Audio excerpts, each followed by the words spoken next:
Good morning, good afternoon, good evening to all of you. Welcome to my channel mathematics classes एसकेटी।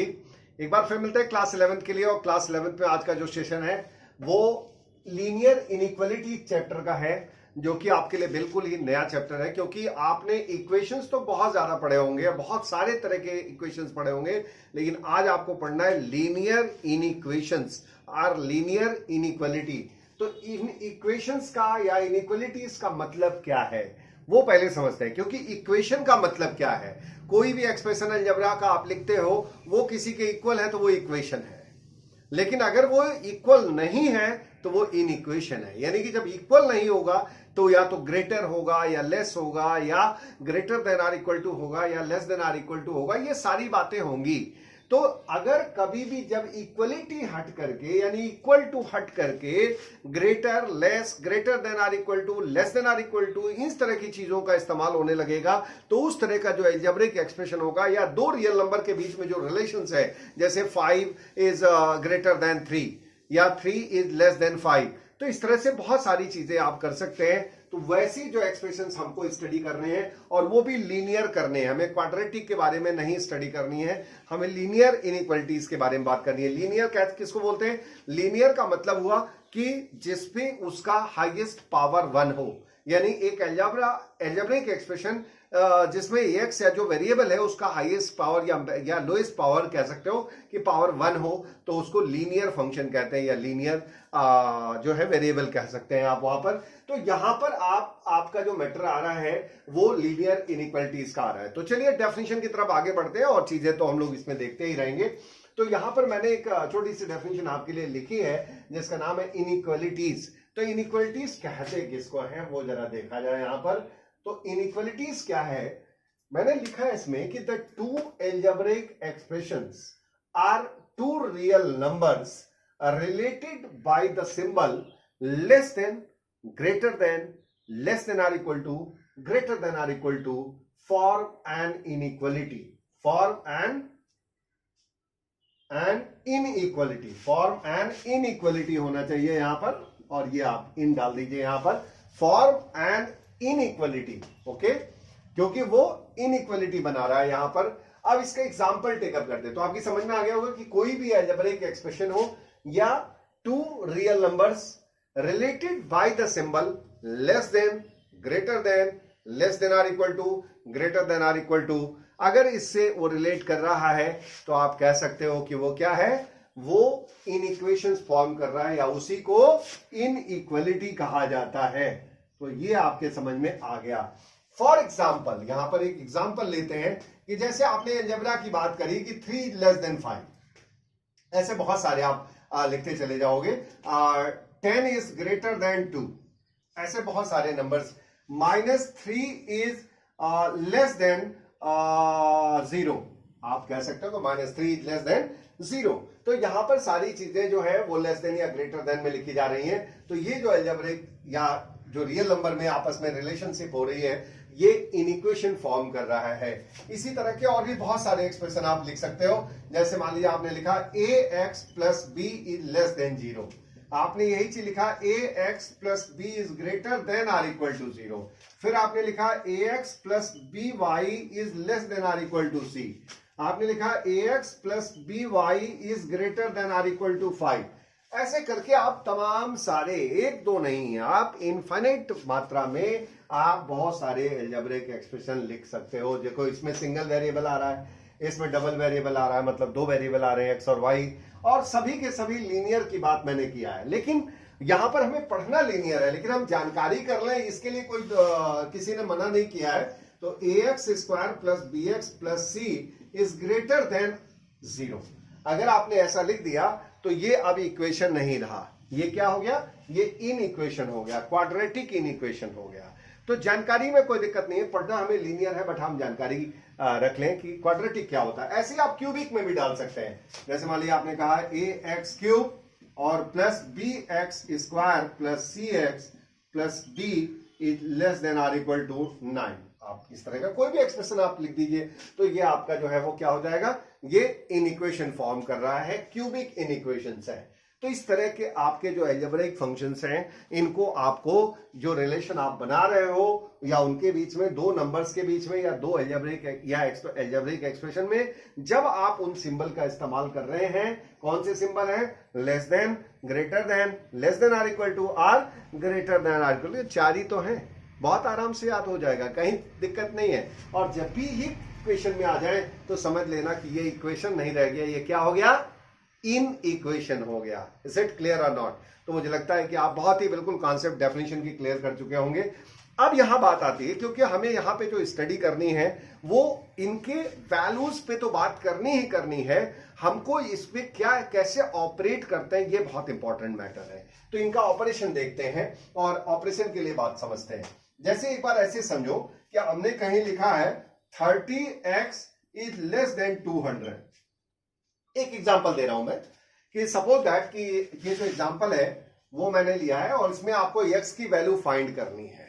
x belongs to real number, यहां पर x belongs to real number, x कुछ और नहीं है, वो क्या है, रियल नंबर है। तो अब अगर 30x इज लेस देन 200 है तो मैं इसमें पहले आपको रूल बताना चाहूंगा कि आप इसके पहले बात भी पढ़े हो और वही रूल, कुछ रूल इसमें भी काम करेगा, लेकिन क्या हमारे लिए रिस्ट्रिक्शन होगा ये जानना यहां जरूरी है। क्या रिस्ट्रिक्शन है वो हम बाद में बात करते हैं, पहले क्या रूल है वो बात करते हैं। तो यहां पर देखो कि ये कहा गया कि अगर कोई भी अलजेब्रिक एक्सप्रेशन लिखा है, जैसे मान लो हमने एक एग्जांपल के थ्रू समझाते हैं, और दूसरा कि 3 less than 5, okay.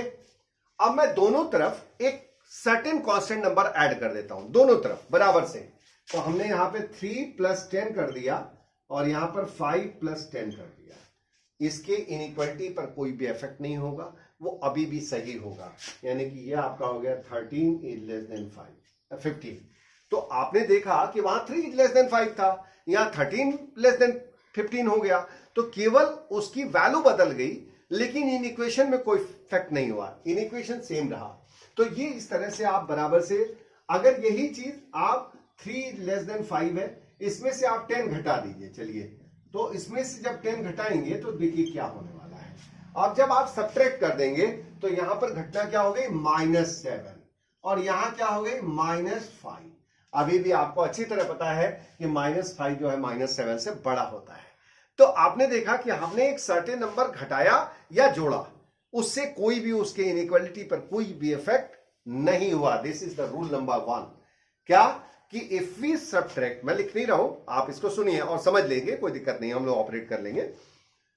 If we subtract a certain number on both the sides of an inequality, there is no effect on the inequality, यानी उसके इनइक्वालिटी पर कोई इफेक्ट नहीं होगा। तो यहां पर आपने वो दोनों एग्जांपल्स आपने देखे। अब एक और एग्जांपल आपको देते हैं। अगर किसी कांस्टेंट नंबर से, लेकिन वो नंबर पॉजिटिव होना चाहिए, मैं कांस्टेंट का मतलब यहां निगेटिविटी से नहीं है, यहां किसी पॉजिटिव कांस्टेंट नंबर की बात कर रहा हूं, कि आपने अगर किसी कांस्टेंट पॉजिटिव नंबर से आपने सर्टेनली मल्टीप्लाई किया बोथ साइड्स, या उसी से डिवाइड किया बोथ साइड्स, तो भी उसके इनइक्वालिटी पर कोई भी इफेक्ट नहीं होता है। बहुत ध्यान समझिए, बड़ा मजा आता है इसमें। तो और क्वेश्चन ना आसान भी बनते हैं और टफ भी बनते हैं, इसमें बहुत अच्छे अच्छे सवाल बनते हैं और ऐसे सवाल बनते हैं जिनको करने के तरीके ही डिफरेंट होते हैं, और आप सोचोगे भी नहीं कि ऐसे भी तरीके हो सकते हैं। इस तरह की चीजें और मैं आपको इसमें बताऊंगा, तो आपको बहुत मजा आएगा। तो यहां पर आप ये बात समझ गए। अब जैसे एक और एग्जांपल लिया जाए कि जैसे मान लीजिए यही सेम ही एग्जांपल लेते हैं, मतलब 3 लेस देन 5। अब मैंने दोनों तरफ 2 से मल्टीप्लाई कर दिया, तो यहां पे जाएगा 3 इंटू 2, यहां हो जाएगा 5 इंटू 2। अब क्या हुआ भाई, 6 इज लेस देन 10। ओके, अभी भी इक्वेशन पे कोई इफेक्ट नहीं हुआ, तो ये तीसरी प्रॉपर्टी होगी। अब मान लीजिए कि यहां पर चौथी प्रॉपर्टी कि अगर 3 इज लेस देन 5 है, मैंने 3/2 कर दिया और यहां 5/2 कर दिया। 3/2 मतलब होता है 1.5 और यहां पर होता है 2.5, तो अभी भी इसके इनइक्वालिटी पे कोई इफेक्ट नहीं हुआ। यानी कि आप ये देख रहे हो कि 1.5 और 2.5, यानी कि कहीं अभी भी कोई इफेक्ट नहीं आ रहा है, और सॉरी मैंने उसके इनइक्वेशन पे कोई इफेक्ट नहीं हुआ, इनइक्वेशन जैसा था अभी भी वैसा ही रह गया। तो यहां पर भी एक रूल क्रिएट हो गया, क्या कि अगर किसी पॉजिटिव कांस्टेंट से हम दोनों तरफ मल्टीप्लाई कर दें या डिवाइड कर दें, तो भी उसके इनइक्वालिटी पर कोई भी इफेक्ट नहीं होता है। इसके सीधे सीधे एग्जांपल्स आपने यहां पे चेक कर लिए हैं। अब यहां जब इतना आपने कर लिया तो कोई इश्यू नहीं है। अब आप देखिए और आपको समझ में आ जाएगा कि अब हमें करना क्या है। तो यहां पर आप देख लीजिए, ये आपका जो आया वो क्या आ गया। यहां पर मैंने एक एक्सप्रेशन दिया है एंड फाइंड एक्स, आपको इसमें एक्स फाइंड करना है।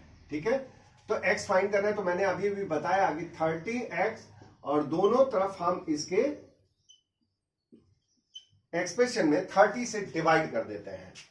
जब 30 से डिवाइड करेंगे तो आप ही ने कहा है, और तरीका भी यही है, हम चाहे तो डायरेक्ट यहां से इसको लेके डिवाइड कर सकते हैं, ऐसा नहीं कर सकते हैं, लेकिन इन इक्वेशन को सॉल्व करने का सही तरीका यही है कि आप उसको उस कांस्टेंट से मल्टीप्लाई करें, दोनों तरफ करें, डिवाइड करें, दोनों तरफ करें, सब्ट्रैक्ट करें तो दोनों तरफ करें, और ऐड करें तो भी दोनों तरफ करें। यानी किसी को बैलेंसिंग करनी है तो आपको उस हिसाब से करनी होगी। ठीक है, तो मैं बताऊंगा उसको, और भी आप ध्यान से समझिए।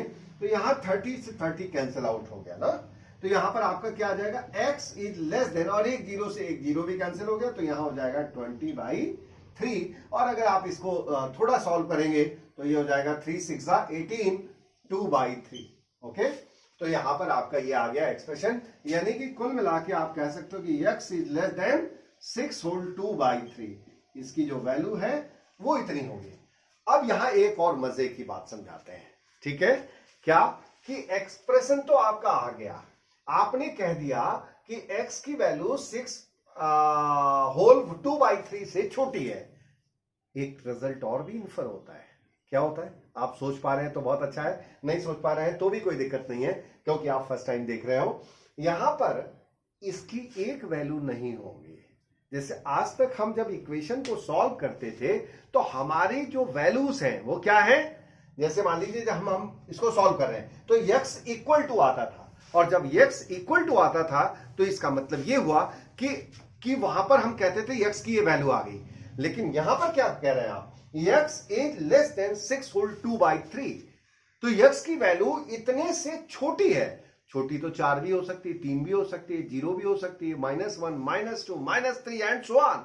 अब कितना कहां तक चले जाएंगे, आप चले जाएंगे -इन्फिनिटी तक। यानी कि आपकी जो ये वैल्यू आ रही है, एक तरह से ध्यान दिया जाए तो इसको ये भी तो कह सकते हैं कि x बिलोंग्स टू, देखिए लिखने का तरीका बदल जाएगा आपका, तो यहां पर आ जाएगा -इन्फिनिटी, जिसको आपने जैसे कि सेट्स में पढ़ा है और इन चीजों को पढ़ा है, ऑर्डर्ड पेयर्स पढ़ा है, कैसे लिखते हैं।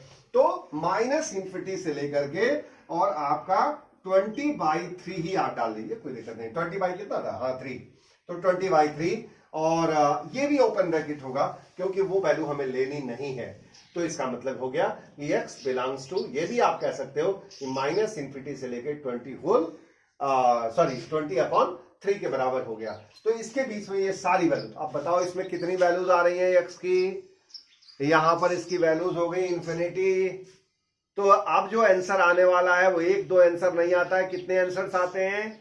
तो एक बात और भी रिजल्ट आ गया कि अगर हम इन इक्वेशन सॉल्व कर रहे हैं तो इन इक्वेशन सॉल्व करने में हमारे जो आंसर हैं वो इन्फिनिटी होते हैं, यानी कि बहुत सारे आंसर आ सकते हैं, इन्फिनिटी तक जा सकते हैं। मतलब इन्फिनिटी ही होता है हमेशा, ऐसा नहीं है।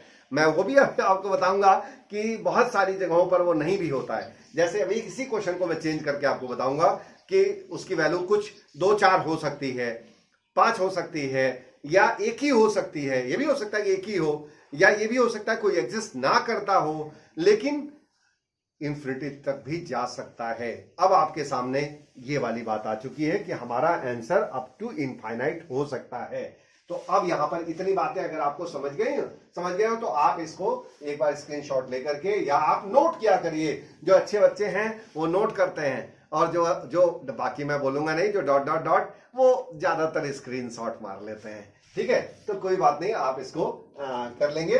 और इसके बाद मैं अभी इसी एक्सप्रेशन में ही इस पे बात करता हूं। और देखिए मैंने यहां पर जो बताया है, मैं इसे नहीं मिटा रहा हूं, मैं इसको मिटा रहा हूं, और यहां पर मैं इसी क्वेश्चन में थोड़ा सा चेंज करके आपको बताता हूं।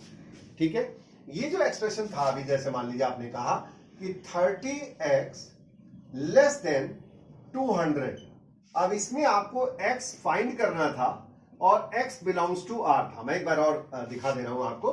तो यहां पर जो x की वैल्यू आपने निकाली थी वो लेस देन 20/3 आई थी। ये आपका आंसर आ गया था। ओके, यहां पर x belongs to real number. जब x belongs to real number हो गया तो यहां पर जो आपका x आया वो x आ गया -∞ से लेकर के 20/3 तक। यहां तक आपको कोई डाउट नहीं होना चाहिए, क्योंकि मैं इसी क्वेश्चन को अब फिर थोड़ा सा चेंज करूंगा और देखूंगा कि कैसे इसकी वैल्यू क्या क्या आ सकती है। कभी कम हो सकती है, कभी ज्यादा हो सकती है, क्वेश्चन एक ही जैसा लगेगा। अब यहां पर हम लोग आ जाते हैं। चलिए फिर अब यही चीज हम लिख रहे हैं कि एक्सप्रेशन इज द सेम। ठीक है, मैं समझने के लिए एक्सप्रेशन को सेम रख रहा हूं, इसलिए नहीं कि मैं दूसरे एग्जांपल भी ले सकता हूं, लेकिन आप एक ही एक्सप्रेशन पे समझिए कि उसकी वैल्यू कैसे कैसे डिफर करती है। तो यहां पर आपका 30x is less then 200, this implies that अगर यहां पर आपको x फाइंड करना है और x belongs to natural number. How interesting this thing. पहली बार में आपने क्या बोला था कि x belongs to real number, अब मैंने क्या बोला, x belongs to natural number. तो डेफिनेटली नेचुरल नंबर क्या होता है, यू नो वेरी वेल। तो यहां पर अब आप सॉल्व करने का एक्सप्रेशन में कोई चेंज नहीं आएगा। तो यहां पर जब इसका सोल्यूशन करेंगे हम तो यहां पर आ जाएगा 30x इज लेस देन, अगर बात करें तो यहां पर आपका आ जाएगा 200, और मैंने अभी बताया ही कि 30x/30 is equal to less than 200/30, यानी जो भी ऑपरेशन करेंगे दोनों तरफ करेंगे। तो this implies that x is less then 20/3, और यहां पर इसकी वैल्यू आई थी 6 होल 2/3। अब आप ये समझ रहे हैं यहां पर x की वैल्यू लेस देन 6 होल 2/3 आ गई, यानी कि अगर नेचुरल नंबर पे बात किया जाए, अब इसमें सोल्यूशन इसका नहीं हुआ, ये तो ये बता रहा है कि x is less than 6 whole 2/3 आ गया, लेकिन वहां पर वो कहां था, रियल नंबर होने की वजह से वो पूरा लेस का मतलब कहां तक चला जाएगा, -∞ तक चला जाएगा। लेकिन हमारा जो नेचुरल नंबर स्टार्ट होता है वो नेचुरल नंबर आपको अच्छी तरह पता है 1 2 3 4 5 6 7 8 9 dot dot dot up to infinity, यानी उसका मिनिमम नंबर 1 होता है। अब अगर मैं बात करूं तो यहां पर अगर x का सोल्यूशन मुझे निकालना होगा तो x के कौन कौन से सोल्यूशन आ जाएंगे भाई, उससे कम चाहिए, इस नंबर से कम चाहिए, तो इस नंबर से कम हो जाएगा 1 2 3 4 5 और 6 भी हो जाएगा, क्योंकि ये 6 से ज्यादा है तो 6 भी हो गया। अब यहां पर आपका जो है इतने सारे इसके आंसर आ गए, यानी x की वैल्यू अब यहां पर क्या हो सकती है, 1 भी करेक्ट है, 2 भी करेक्ट है, 3 भी करेक्ट है, 4 भी करेक्ट है, 5 भी करेक्ट है, 6 करेक्ट है। तो ये कुल मिला के आपका 1 से लेकर के 6 तक इसकी वैल्यू आ गई। तो मुझे लगता है कि ये बात भी आपको समझ में आ गई होगी कि नहीं आई, किसी को दिक्कत हो तो बता सकता है। अब यहां पर मान लीजिए मैं थोड़ा सा और चेंज करना चाहूंगा इसको, इसी क्वेश्चन को, कि एक ही क्वेश्चन में कितनी सारी चीजें, कितनी वैरायटी है इस लीनियर इक्वेशंस में। तो यहां पर आपका जैसे मान लीजिए सेम एक्सप्रेशन आ गया 30x इज लेस देन 200। अब यहां x की वैल्यू फाइंड करनी है, लेकिन x बिलोंग्स टू z है, x बिलोंग्स टू z मतलब होता है इंटीजर। अब यहां पर बात करते हैं तो यहां पर क्या आ जाएगा, सोल्यूशन जब करेंगे तो that will become the 30x divided by 30 less than 200 divided by 30। This imply that x is less then 20/3।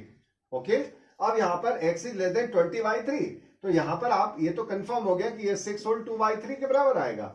अब यहां पे मुझे एक्सप्रेशंस की बात करनी है, इसके कौन कौन से आंसर होंगे। तो x जो होगा इस केस में वो -∞ से लेके -3 -2 -1 0 1 2 3 4 5 और 6। अब इसके जो आंसर हुए वो क्या हुए, क्योंकि इसके एग्जैक्ट नंबर्स आएंगे। जैसे यहां क्या कॉन्टिन्यूअस था, ये चीज नहीं लिख सकते यहां, क्योंकि यहां इसलिए नहीं लिख सकते कि इसमें सारे नंबर आ रहे हैं, इसमें फ्रैक्शन भी आ रहा है, पॉइंट भी, सब कुछ आ रहे हैं, ठीक है, रूट आ रहा है, सब कुछ आ रहा है, रेशनल नॉन रेशनल नंबर सारे आ गए इसमें। लेकिन यहां पर आपके जो है वो केवल इंटीजर्स आ गए। इंटीजर्स का मतलब होता है कि एग्जैक्टली होल नंबर्स होते हैं, आइदर इन पॉजिटिव और negative including 0, you know very well. तो यहां पर आपका आ जाएगा x इज इक्वल टू -3 -2 -1 0 1 2 3 4 5 6 तक चले गए, क्योंकि 6 आपका होल नंबर इसमें आ जाएगा, उसके बाहर 7 आएगा, क्योंकि ये वैल्यू 6 से ज्यादा है तो 6 तक कवर कर लिया, 7 लेंगे तो वो उसके कम होना चाहिए, तो इस वजह से 7 नहीं आएगा। तो मुझे लगता है कि बहुत अच्छी तरह आपने इस इनइक्वेशन की डेफिनेशन को पूरी तरह से समझ लिया है, और अब आप इन इक्वेशन को किसी को भी बहुत अच्छी तरह अब आप समझा सकते हैं। तो मुझे लगता है कि ये बात आपकी समझ में आ गया। एक क्वेश्चन और लेते हैं यहां पर, और उस क्वेश्चन को करते हैं, अलजेब्रिक एक्सप्रेशन टाइप का है, और उस क्वेश्चन को करते हैं और देखते हैं कि उसमें उसका सोल्यूशन क्या बनता है, क्योंकि मेनली हमें वहां पे ऑपरेट ही करना है उस चीज को। यहां पर आपके सामने एक क्वेश्चन आ रहा है, 5x minus 3 is less than 5x minus 3 less than 3x plus 1। एक क्वेश्चन यहां पर आ रहा है और यहां पर आपको x की वैल्यू फाइंड करनी है, और यहां पर जो x है वो यहां पर दो तरह का दिखा रहा है। एक आपका जो है वो इंटीजर दिखा रहा है और दूसरा आपका रियल नंबर दिखा रहा है। तो x बिलोंग्स टू इंटीजर, यानी कि आप इसमें लिख सकते हैं कि पहला है x बिलोंग्स टू इंटीजर और दूसरा आपको दिखा रहा है x belongs to real number, और तीसरा इसी में और ऐड कर लीजिए आप x belongs to natural number. जो काम हमने अभी पीछे किया है उसी चीज को हम थोड़ा सा और आगे बढ़ा देते हैं। इज इट क्लियर ना? तो क्वेश्चन में कोई दिक्कत नहीं लग रही है। अब देखो एक चीज समझना है, हमें वैल्यू किसकी निकालनी है? x की। तो x को जिसकी वैल्यू निकालते हैं इतना तो हमको पता ही कि उसको हमेशा लेफ्ट रखते हैं, ठीक है, सॉल्व करने का। इधर है 5x, इधर है 3x, इधर है -3, इधर है +1। तो हमें न्यूट्रलाइज करना पड़ेगा, यानी x को एक तरफ लाना पड़ेगा और y को एक तरफ लाना, कांस्टेंट को एक तरफ लाना पड़ेगा। तो यहां पर आपका जो होगा वो 5x, ठीक है, और -3 3x लेस देन 3x + 1 और -3x। कोई दिक्कत तो नहीं? अगर हमने ऐसा कर दिया तो कोई फर्क नहीं पड़ेगा। हालांकि बाद में चल के इतना आप करोगे नहीं और इतना मैं खुद भी नहीं करूंगा, लेकिन चूंकि आज हम समझ रहे हैं तो समझने में हमको वो सारी बातें समझनी है, ताकि आप किसी को जब बताने चलो तो उसकी पूरी थेसिस बता जाओ, उसमें कोई गलती नहीं होनी चाहिए। बाकी वर्किंग प्रोसीजर तो हमेशा हमको पता है। जैसे हमको जब साइकिल सीखनी होती है तो क्या करते हैं, दोनों हाथ पकड़ना है, ऐसे करना है, वैसे करना है, पॉडिल पे हाथ रखना है, सीट पे बैठना है, ऐसे करके तमाम सारी बातें हम इंस्ट्रक्शंस। लेकिन जब हमें आ जाता है तो क्या करते हैं, कभी हम सीट पर से भी खड़े हो जाते हैं, कभी हैंडल छोड़ देते हैं, कभी कुछ कर देते हैं। लेकिन क्या वो सही तरीका है? नहीं। लेकिन हमें आ चुका है तो हम कैसे भी चला लेंगे और घर पहुंच गए। तो उसी तरह से यहां भी मैथमेटिक्स में भी वो बातें होती हैं। तो यहां पर देखिए दोनों एक्सप्रेशन कट गए, क्योंकि हमें न्यूट्रलाइज करना था दोनों तरफ। या तो हम डायरेक्ट ट्रांसफर करते, तो इस केस में ट्रांसफरिंग नहीं डायरेक्ट की जाती है, इस वजह से मैंने ये बात बताई। अब यहां क्या आ जाएगा, 5x में से 3x जाएगा तो 2x हो जाएगा, और -3 लेस देन 1। अब इसमें इधर से इसको न्यूट्रलाइज करना है तो +3 दोनों तरफ कर दीजिए। तो यहां लिखना चाहिए कायदे में तो कि एडिंग दिस एंड दिस है, -3 + 3 लेस देन 1 + 3। यहां पर आप लिख सकते हो adding 3 on both sides of inequality. Okay, तो यहां पर आ जाएगा 3 अब न्यूट्रलाइज हो जाएगा, तो यहां पर 2x लेस देन 4 हो जाएगा। अब यहां मैंने अभी बताया कि अगर न्यूट्रलाइज करना है तो फिर आपको 2x/2 करना पड़ेगा, यहां पर 4/2 करना पड़ेगा। तो यहां पर ये वैल्यू आ जाएगी x इज लेस देन 2। चलिए भाई, आपका आंसर तो फाइनली आ ही गया कि x इज लेस देन 2। एक बार और रिवाइज कर लेते हैं, क्या पता हम लोग कभी क्या होता है ना कि मैं एक टीचर की क्वालिटी बताऊं कि वो समझाने पे ज्यादा फोकस हो जाता है। वो कभी कभी लिखता नहीं है, लिखता तो है ही, लेकिन लिखने के से ज्यादा वो समझाने पे फोकस हो जाता है, और उस समय वो कहीं लिखने में भी स्लैक कर सकता है। तो ऐसा कुछ नहीं है, लेकिन फिर भी हम एक बार मिला लेते हैं। तो यहां पर अगर हम डायरेक्ट लाएंगे तो ये आ जाएगा 2x, बस यहीं से क्लियर हो जाएगा, और ये इस तरफ जाएगा तो 4 हो जाएगा। तो यहां पर आ गया 2x इज लेस देन 4, तो यहां पे आ जाएगा 2x/2, और ये आ जाएगा x इज लेस देन। अब यहां हमारे हिसाब से चलना होगा, वो वाली बात आ गई आपकी, ठीक। अब यहां कह रहा है कि x इज लेस देन 2, तो पहला आंसर लिखते हैं इसके लिए। जब फर्स्ट आंसर हम लिखेंगे तो यहां पर फर्स्ट आंसर क्या होगा वो देखते हैं। यहां पर जब फर्स्ट आंसर हम लिखेंगे तो यहां पर x इज लेस देन 2, तो फर्स्ट आंसर है z का मतलब हो गया इंटीजर। अब इंटीजर लिखेंगे तो यहां पर x इज इक्वल टू कौन कौन से आंसर आएंगे, तो इंटीजर और 2 से छोटे इंटीजर, तो माइनस से लेकर के और -3 -2 -1 0 1। 2 नहीं लिख सकते, क्योंकि 2 से छोटे इंटीजर चाहिए, तो आपका 1 तक ही आंसर हो जाएगा। तो मुझे लगता है कि यहां तक आपको कोई दिक्कत नहीं होगी।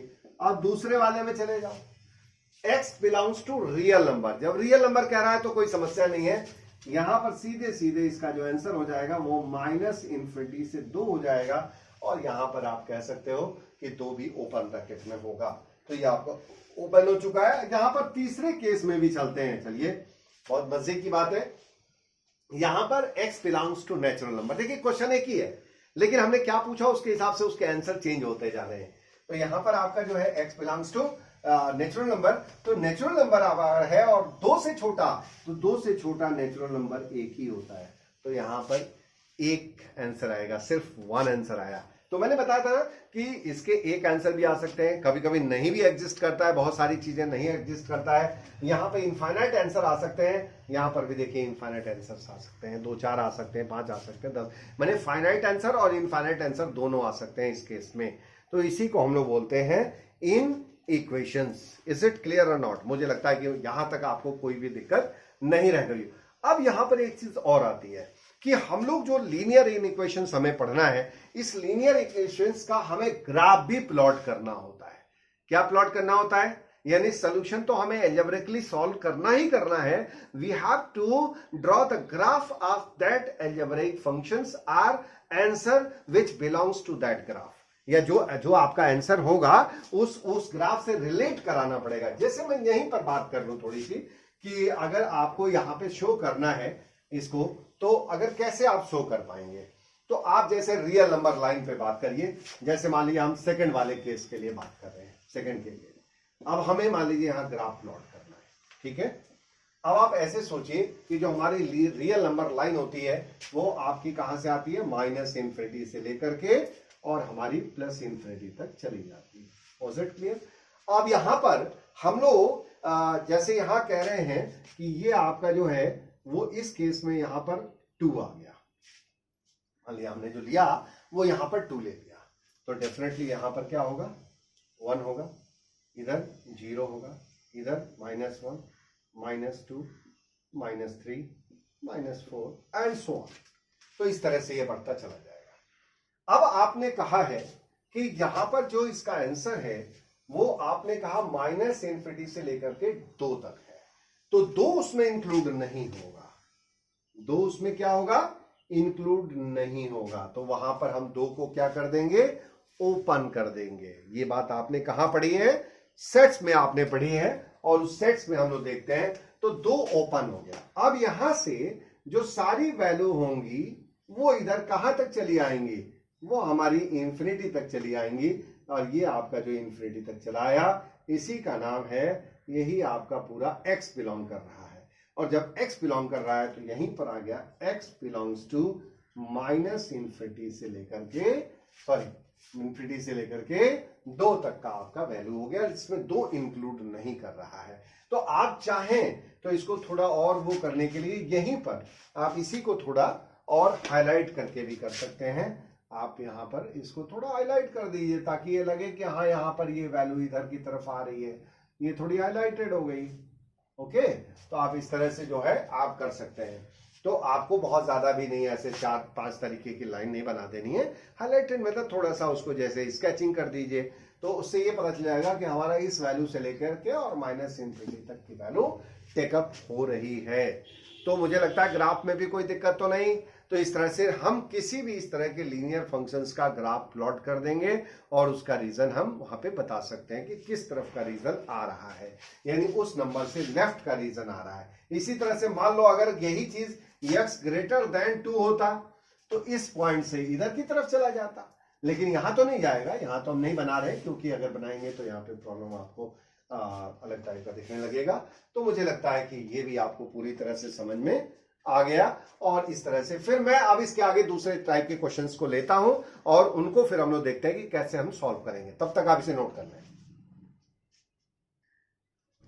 तो आज का जो लास्ट टॉपिक है बच्चों वो है graphical solution of linear inequalities in 2 variables.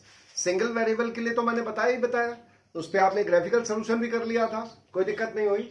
लेकिन यहां पर अब जो है जो लास्ट टॉपिक आपका है इस चैप्टर का वो है graphical solution of linear inequality into variable. लेकिन इसको हम लोग समझने के लिए, जैसे हम लोग कोई क्वेश्चन लेंगे इस केस में, और वहां पर जैसे अभी हम लोग बात भी करते हैं कि 3x + 2y is greater than 6। मान लीजिए यहां पर आपका जो एक्सप्रेशन हमें मान लीजिए इसको सॉल्व करना है, तो यहां पर 2 वेरिएबल्स, तो 2 वेरिएबल आ गए, इनइक्वालिटी इन 2 वेरिएबल्स। अब वो system of pair of linear equations भी हो सकते हैं और सिंगल इक्वेशन भी हो सकता है। उसमें भी 2 तरह के बनते हैं कि वो सिंगल इक्वेशन हो सकता है और 2 पेयर ऑफ लीनियर, मतलब पेयर ऑफ लीनियर इक्वेशंस भी हो सकते हैं। तो वो अनदर चीज है। लेकिन पहले इसको समझने से पहले हम एक चीज समझते हैं यहां पर। जैसे हमारा जो कार्टेशियन प्लेन है, ठीक है, ये जो कार्टेशियन प्लेन है, यहां पर अगर बात करें इस तरह से, ये कार्टेशियन प्लेन है मान लीजिए।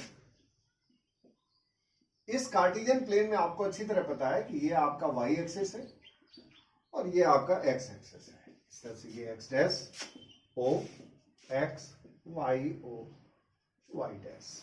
Is it clear? अब यहां पर बात करते हैं कि जैसे कोई भी इस कार्टेशियन प्लेन को कोई लाइन, लीनियर इक्वेशन है तो लाइन ही बनेगी, ये तो कंफर्म है। अब वो लाइन कैसी भी हो सकती है। मान लीजिए एक वर्टिकल लाइन आ गई, मैं यहां पर बात करता हूं, एक वर्टिकल लाइन आ गई, ये एक वर्टिकल लाइन आ गई। वो वर्टिकल लाइन आपने बनाई या एक्सप्रेशन के द्वारा आ गई, कैसे भी आ गई। इसको जैसे जब आप, इसने क्या किया इस लाइन ने कि इसने इसको 2 पार्ट में चेंज कर दिया। कैसे? जैसे आप इस पूरे कार्टेशियन प्लेन की बात की जाए तो ये लेफ्ट हाफ हो गया और ये इसका राइट हाफ प्लेन हो गया, तो इसको हम लोग बोलते हैं left half plane, left half plane. अब ये पूरा रीजन ही लेफ्ट हाफ प्लेन हो गया। इस पूरे लाइन के लेफ्ट में जितनी भी चीजें हैं उसको हम बोलेंगे लेफ्ट हाफ प्लेन। और यहां पर इसके राइट में जो है, इस तरफ का जो रीजन होगा, ठीक है, वो राइट हाफ प्लेन होगा, right half plane. Is it clear? यहां तक आपको कोई डाउट नहीं होगा। अब हम लोग चले आते हैं, जैसे कोई लाइन, कोई जरूरत नहीं कि हमेशा वर्टिकल लाइन ही होगी। मान लीजिए कि वो कोई लाइन इस तरह की आ गई, नॉन वर्टिकल लाइन आ गई, ठीक है, या आप कह सकते हैं कि वो, हाँ इस केस में लाइन ही है, कर्व की बात हम नहीं करेंगे। तो यहां पर चूंकि आपके कोर्स में जो है वो लीनियर ही है, तो यहां पर आपका जो ये लाइन आ गया, इस लाइन ने भी यहां पे 2 पार्ट इसको चेंज किए। क्या 2 पार्ट चेंज किए? तो आप देखिए ध्यान से, तो ये इस तरफ का लोअर पार्ट है और ये इस लाइन का अपर पार्ट है। आप देख रहे हैं ना कैसे बना हुआ है। तो ये अपर पार्ट ऑफ प्लेन हो गया, अपर पार्ट ऑफ प्लेन, और ये इसका जो है वो लोअर पार्ट ऑफ प्लेन।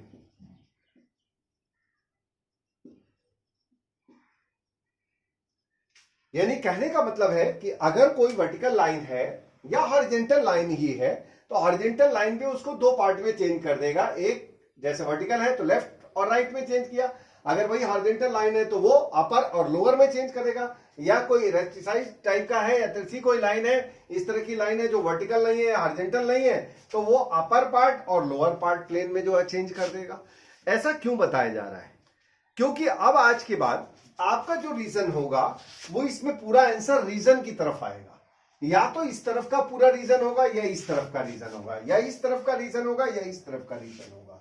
तो इसलिए हमारे केस में यहां पर अपर हाफ, ठीक है, या इसी तरह से लोअर हाफ, या इसी तरह से राइट हाफ या लेफ्ट हाफ।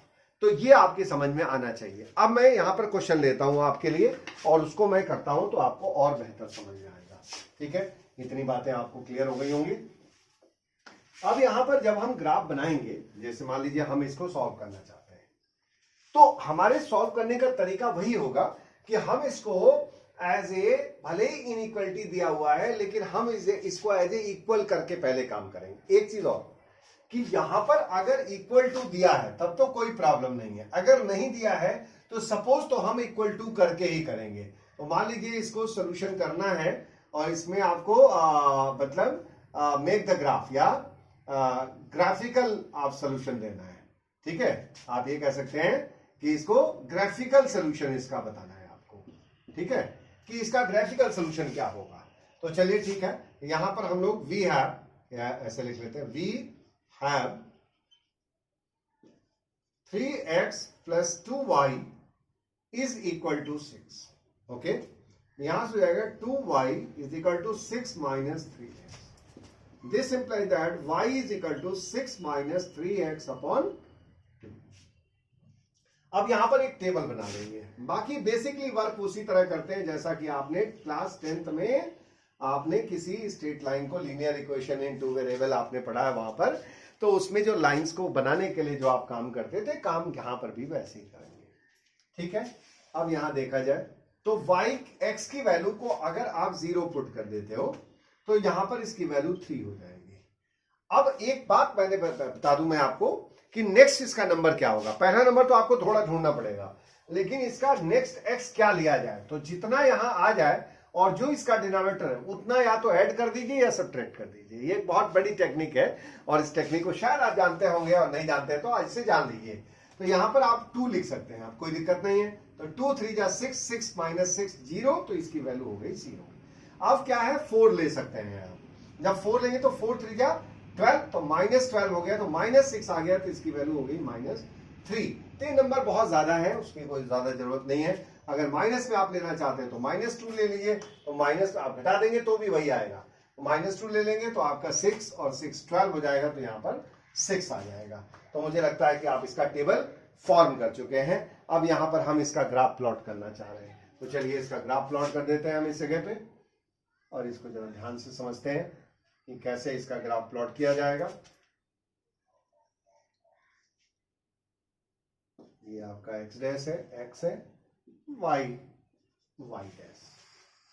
ओके, अब यहां पर देखा जाए तो इसकी जो वैल्यूज होंगी वो क्या होंगी। यहां पर हो गया 1 2 3 4 5, इससे ज्यादा तो आया नहीं है, 6 से ज्यादा तो आया नहीं है। और आपका जो है इसी तरह से -1 -2 -3 -4 -5 -6 से ज्यादा हमने लिया ही नहीं, -2 तक ही है केवल। आपका फिर y पे चले जाते हैं, तो y पर आपका 6 तक गया, इधर -3 तक गया है। तो यहां पर 1 2 3 4 5 6 1 2 3 4 -4 एंड सो ऑन। अब आप एक एक करके प्लॉट कर लीजिए। तो यहां पर 0 3 आ रहा है, यानी कि x equal to 0 y equal to 3। एक पॉइंट तो यही आ गया आपका, जो है ये आ गया आपका 0 3। ओके, फिर आ जाएगा 2 0 इज हियर, ये आ गया आपका 2 0। फिर आ जाएगा 4 -3। 4 -3 का मतलब 4 यहां आ गए, और -3 का मतलब नीचे आ गए आप, ये पॉइंट आ जाएगा। ओके, तो ये जाएगा 4 और माइनस। अब इनको प्लॉट कर दीजिए आप। जब इनको प्लॉट करेंगे तो इनको सबको ज्वाइन करना पड़ेगा आपको। तो चूंकि हमारे पास स्केल तो नहीं है, तो हाथ से ही ऐसे ज्वाइन कर लेते हैं हम पहले।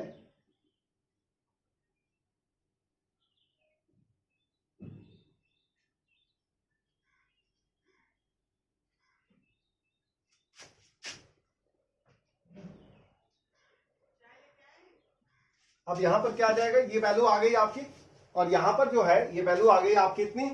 अब आप वैल्यू नहीं आई, मतलब लाइन आ गई।